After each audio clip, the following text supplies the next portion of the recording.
pleasure to be here to talk about my experience about the Eaglet Eye that we have at the university since a year and a half now. And we are using it more and more.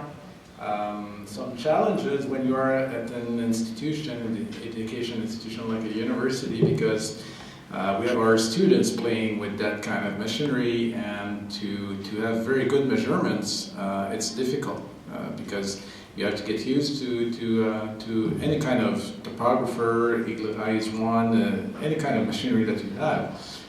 If you want to rely on good data, you have to have a good measurement first. So your technician should be really well trained, and our students obviously do not, play with those machinery on a regular basis. So it could be difficult. So we have to double check every time if it's accurate or not, because you can be misled by the data that you get from the machinery. So here are my disclosures. As I said this morning, I'm fortunate to be funded by most of the companies in the field, just to my research and my expertise at the university. So, understanding topography, we touched a little bit about that. It's all about elevation, but we have to think that about irregularity all over the place, and this is mainly why I'm still convinced that for 80% of our patients, it's way preferable to limit the diameter of our scleral lenses, because we limit the number of parameters we have to adjust, and we limit our troubleshooting. And yes, we have no time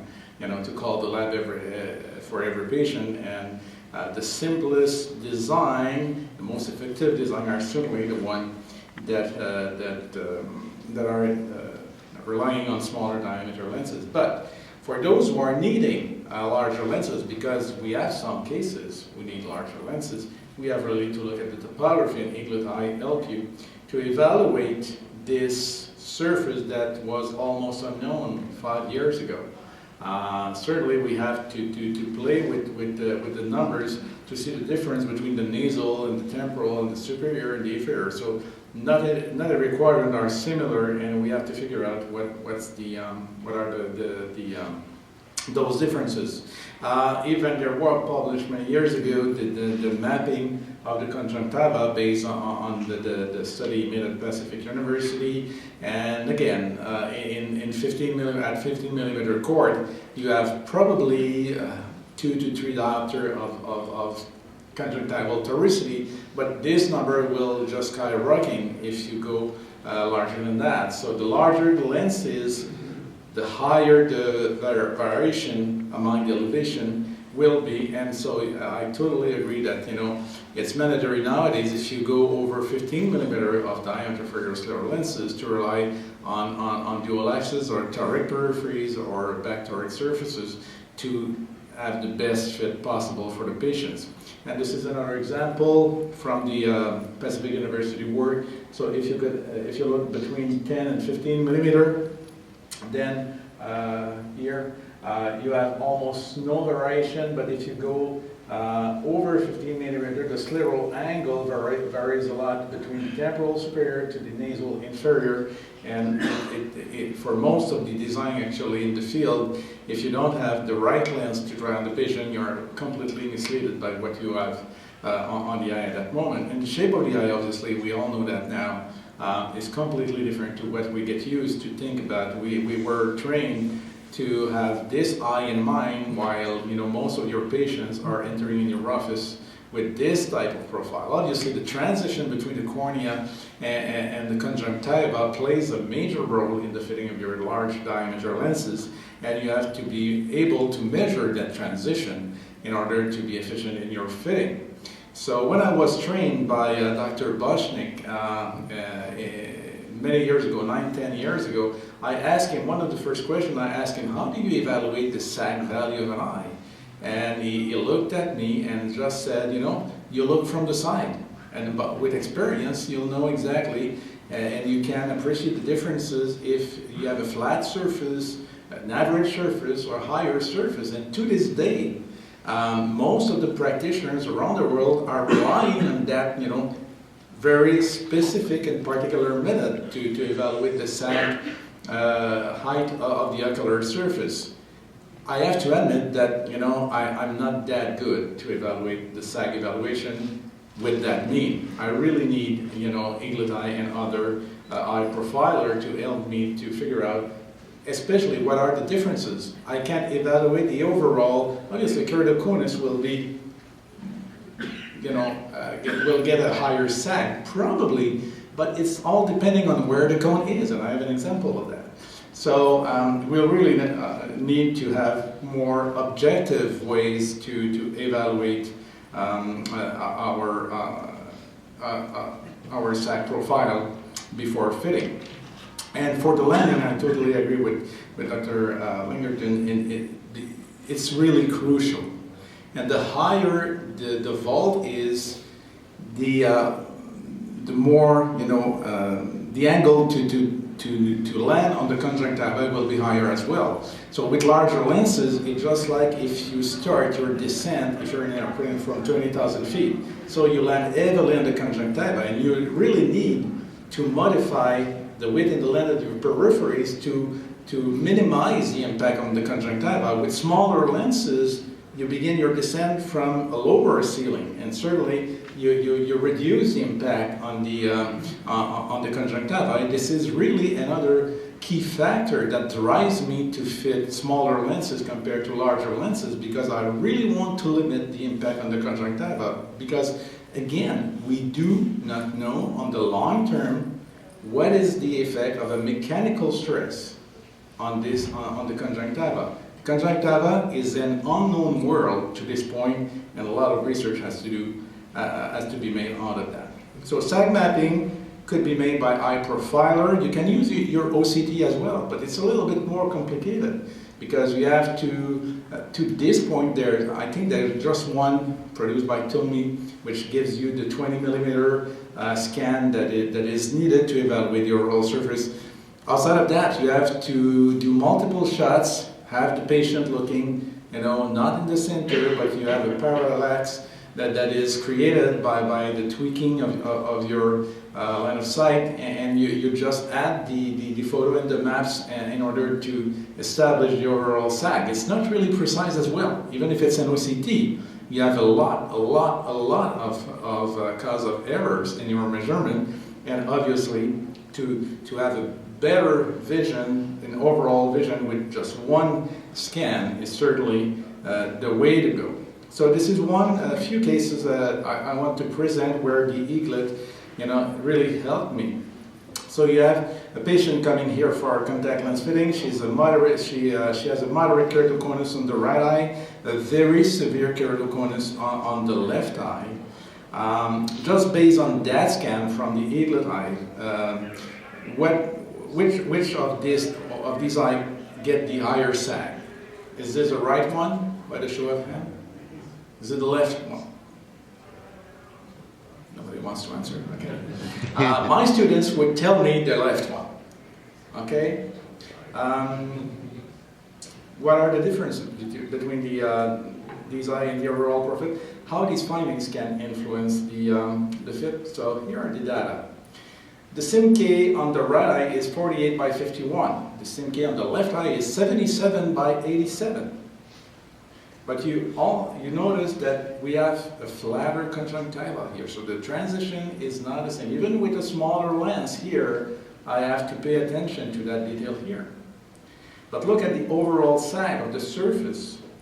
This scan was not really good. It's decentered a bit. Student problem. So when there's a mistake, it's always the fault of my students. Obviously. So the overall sag here was 3.24 at 13 millimeters. So if we just extrapolate to 15 millimeter, by a rule of thumb, it's 300 microns per 400 microns per millimeter. So we end up with a 4.04 sag value at 15, and we have a 392 here at 15. Not much difference. But the SIMK was way higher here. But look at the cone, lower inferiorly. So if you look at the overall surface, it's just like to evaluate the curve of the planet Earth, and you have a volcano in Australia. No matter the height of that volcano, that does not influence the overall curve of the Earth. and you fit almost, you have a very teeny high point. Himalaya is here, but you fit over the entire surface. So the overall surface is not that high on the left eye. So I would have been clueless without that kind of measurement, and I would have wasted some lenses on this eye without having that information in mind before my trials. So I obviously did this change the way I fitted that patient, no question. Look at this one here, a very high myope, wearing regular soft cornea, soft lenses, and was not comfortable with soft lenses, so we looked at other options. She also had low warpage secondary to her contact lens wear.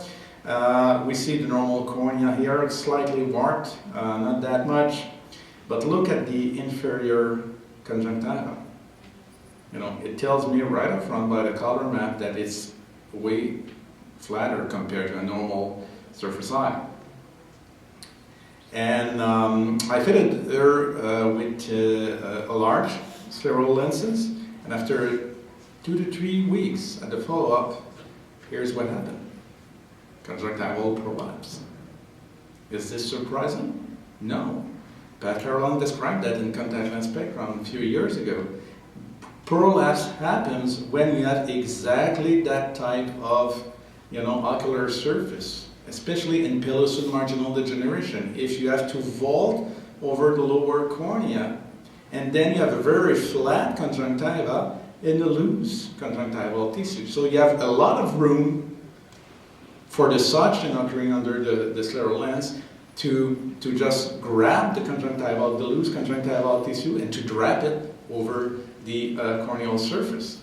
Benign in nature, but again, if we can alleviate that kind of occurrence, it's better. So based on the profile, I should have known that it would happen, and obviously my fitting would have been different. So I would have to adjust my mid-peripheries and my peripheries in that quadrant. And if it was not possible due to problem of manufacturing of those lenses sometimes, to reduce the diameter again would be the only option that I would have, and or to look at hybrids or to look at other options available for that patient. Post-graft, in this particular case, before fitting, it helped me obviously because based on the sag value, but also this kind of map tells you up front where are the hot spots to look at and where the clearance should be limited. So if we apply this regulation, obviously here, the central cornea, we have a bulging here, not a question, the clearance will be limited, but also just beside that bulging area, we have very flat area as well, so we'll have a lot of clearance over here. So probably we'll have to address that by mid-peripheral fitting parameters, different parameters that we'll have probably to lower our clearance over here. And third, we'll then have a high elevation in the opposite quadrant, on the superior quadrant. So we'll have to look very carefully at this particular area to do not touch, especially on a post-graft patient, that sensitive area, which is at the limit of the graft versus host junction. We did a study with the one-fit lens. This is our regular product we use mainly at the clinic. Standard diameter of this scleral lens is 49, completely vaulting the cornea and the limbus. Not a problem, landing very nicely on the conjunctiva with limited impact, potential application, everyone, and available in multiple designs. And we found that based on the eaglet, we have a very high correlation, 0.92, based on the sag value and the base curve that we ended up with, and that we can now recommend, and the initial one to be fitted on based on the map. So the goal would be to rely on the sag value of that eye, and then to have a kind of a table letting the practitioner know that start your trial with this base curve or this sag value, and then you'll get 92% chances to get a perfect fit. So In summary, the eye surface profiler, in my experience, helps to customize the fit of your scleral lenses and your soft lenses and other lenses, because it allows you to have the big picture of the ocular surface. Obviously, because of that, it saves chair time by providing valuable information about the first lens to try, just like in the case of keratoconus, the lady who had the severe keratoconus on the left eye. That ease the process by showing where to look at in order to evaluate the hot spots and where the clearance should be an issue and a problem. And this is one of the few instruments available to evaluate the conjunctival profile and to estimate the overall sag value of an eye and to help our journey. Thank you very much.